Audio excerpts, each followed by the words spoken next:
Hello, I am Daniel and welcome to Coral Chronicles, where today I will be exploring the Saltburn Rockpools to see what nature lies beneath the waves in these small pools, and probably getting angry at seagulls because they don't like shutting up.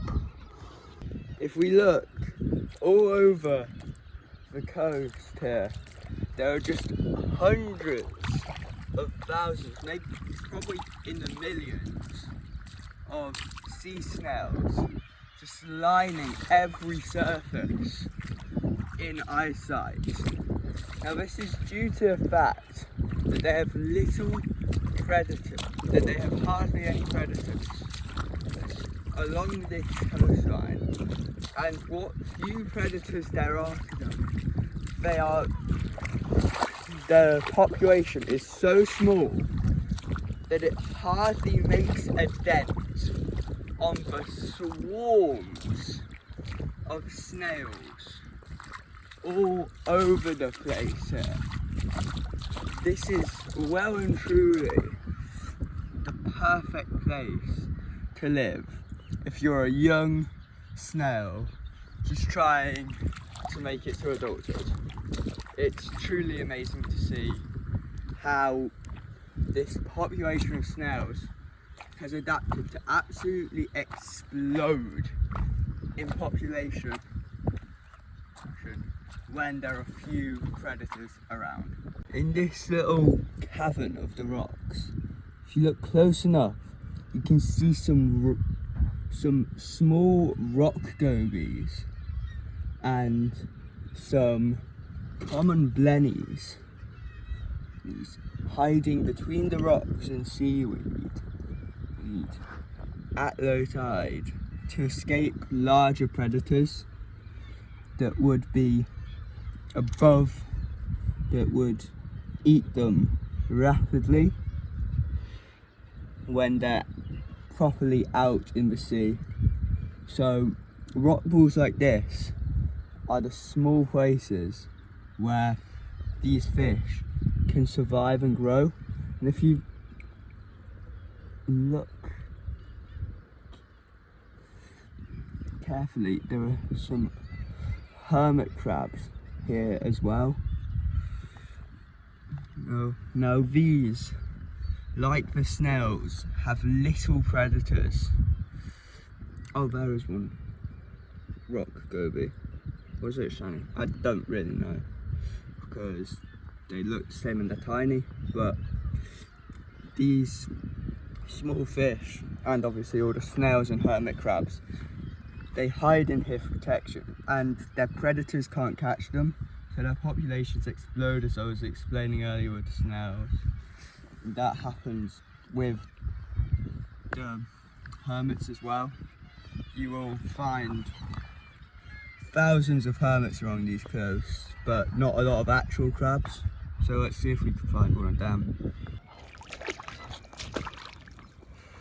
In my opinion, the one main negative of when you go rock pooling around Saltburn and this entire coastline is the lack of crabs, as you're most likely to see dead crabs than normal crabs.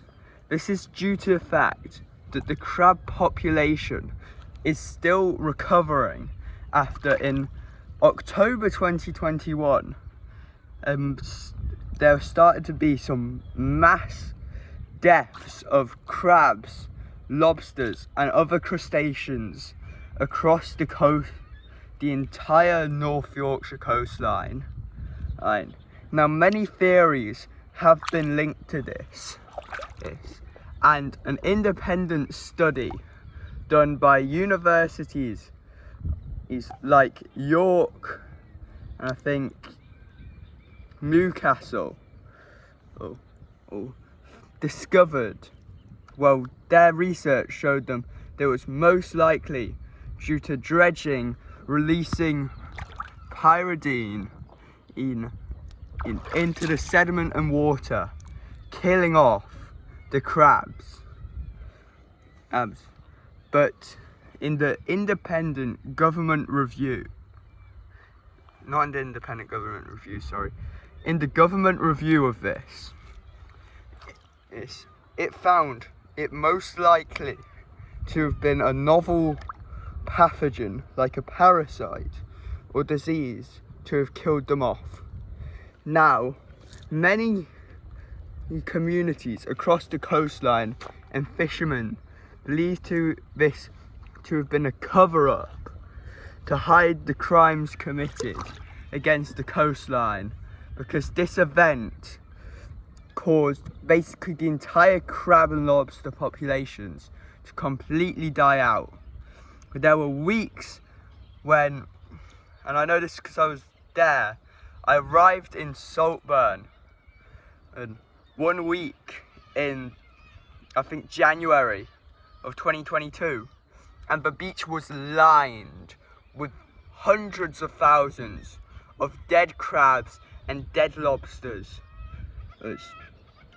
This was a common occurrence across the entire coastline in beaches like Staves, Sands End and Runswick Bay.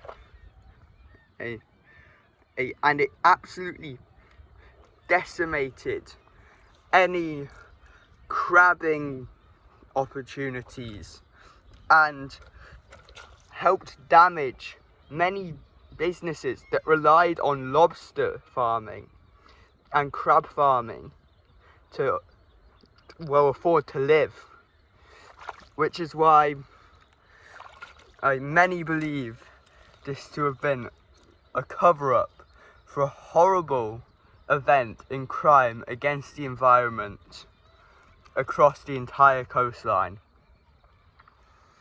I'll just let this guy rest back in the rock pool. The nice treat of the rock pools here are some very cool looking beadlet anemones.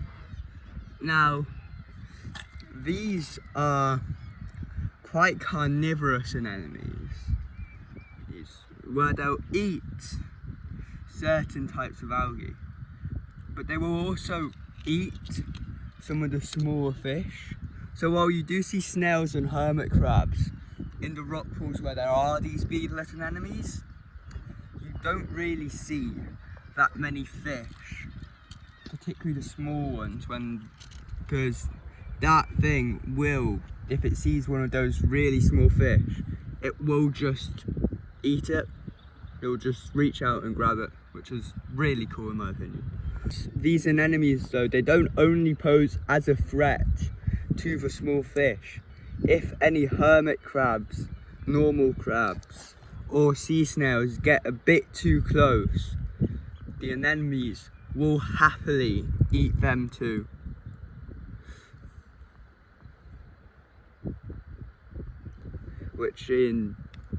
It's very carnivorous and opportunistic. These anemones, they don't move around a lot like you'd see with maybe some other anemones in such type places, but these, they just kind of sit there, and whenever anything goes past them, they will eat it almost immediately. Oh, there is in fact a small fish. Hopefully he does not get too close.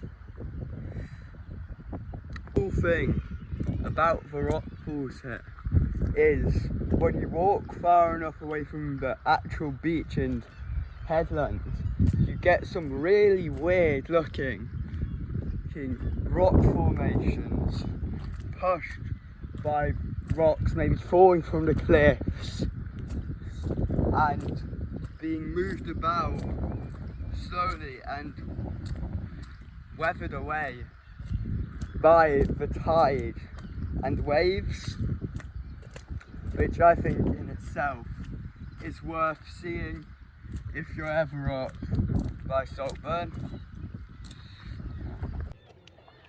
Okay, so overall, Saltburn is a very nice coastline. It's got wonderful beach by the pier with an arcade. It's got many pros for coming here. obviously some wonderful rock pools, some absolutely terrific geology with some rocks, and you can find fossils nearby, which is cool. And even if you just want a cool beach, this is my go-to beach on the coast, because it's got a nice pier, some good arcades, some good fish and chip spots. Overall, just a really good beach. Now, the negatives. The rock pools aren't as extensive as other places on the coast. So if you're looking mainly for rock pools and geology, I'd recommend more Staves or Filey as alternative beaches to go to. And if you're looking for a bit more I'd go to Whitby. But overall, for me, this is the perfect coastline because it has the beaches, the fish and chips, a nice small town, and some just amazing scenery with the rock pools.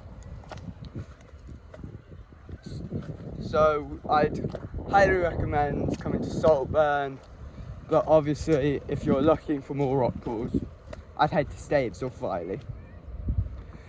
Now this is the first video on my channel, so if you enjoyed, please like and subscribe so this can reach as many people as possible and we can all spread the love and enjoyment for the North Yorkshire coast and for rock pooling in general. Thank you for watching. Goodbye.